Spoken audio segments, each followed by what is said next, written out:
Well, let's take you back to our top story this afternoon and the court suspending the public protector's remedial action around the Sars rogue unit. And our reporter Michael Appel was in the North Gauteng High Court as that judgment was being handed down.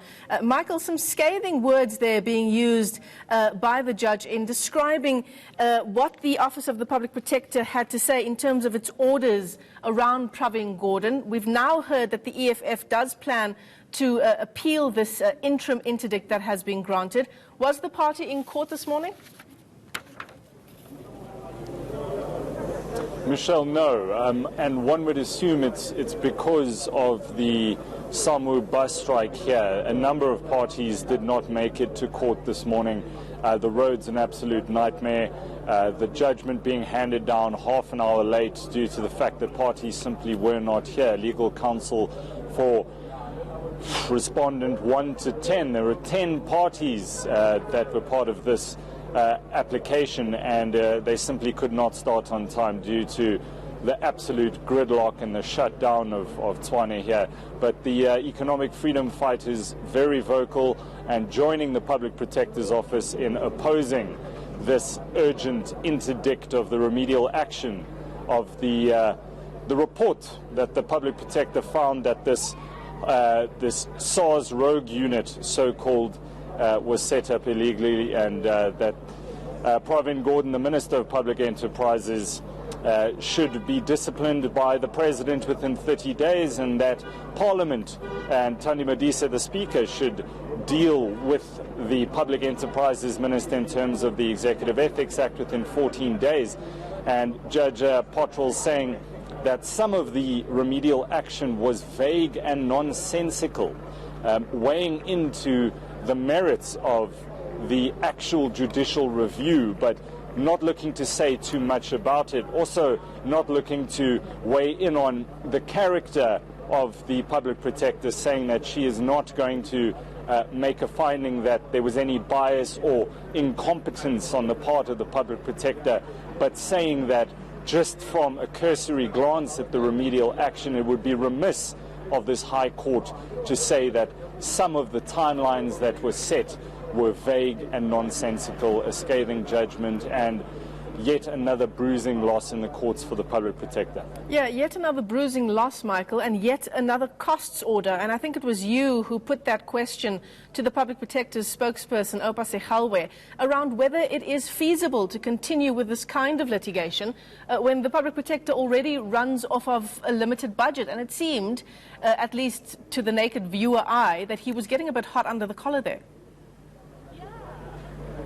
Yeah, no, look, under a lot of pressure, arguably one of the most difficult jobs at the moment is to be the spokesperson for the Public Protector in light of all the adverse findings against her office at the moment, especially in light of that scathing Constitutional Court judgment, which found that she has to personally incur 15% of the legal costs in that Absa Bancorp affair, and that by estimates is anywhere between 900,000 and R1 million that she has to cough up. I've seen that there are fundraising campaigns all over social media for Advocate Busisiwe Mkhwebane.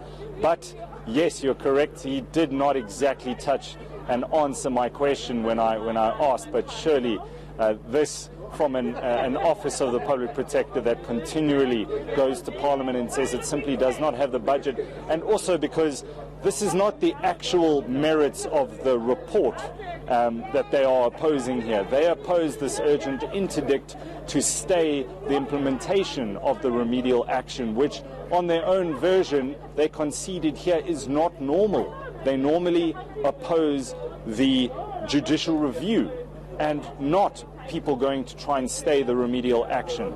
And the judge saying that it defies logic, those are her words, quote unquote, it defies logic to allow remedial action to be implemented when there is a full judicial review that is yet to get underway. So, Michael, bring us up to speed in terms of that judicial review. Where are we now, and when do we see the outcome of that review?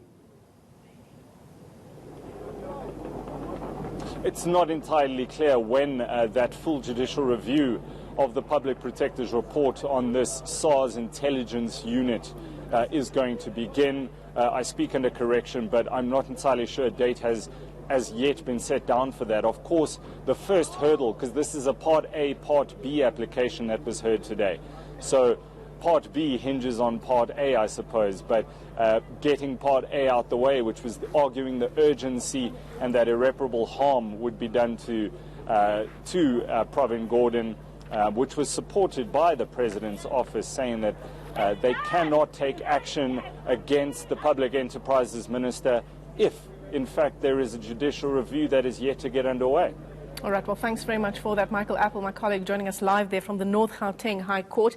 That court suspending the Public Protector's remedial action on the Sars, the so-called Sars rogue unit, pending the outcome of that judicial review that Michael was just explaining. And, of course, the latest we have on this story is that the EFF has issued a statement saying that it will appeal this interim interdict. And we'll continue to track that story for you, hopefully speak to the party in just a short while.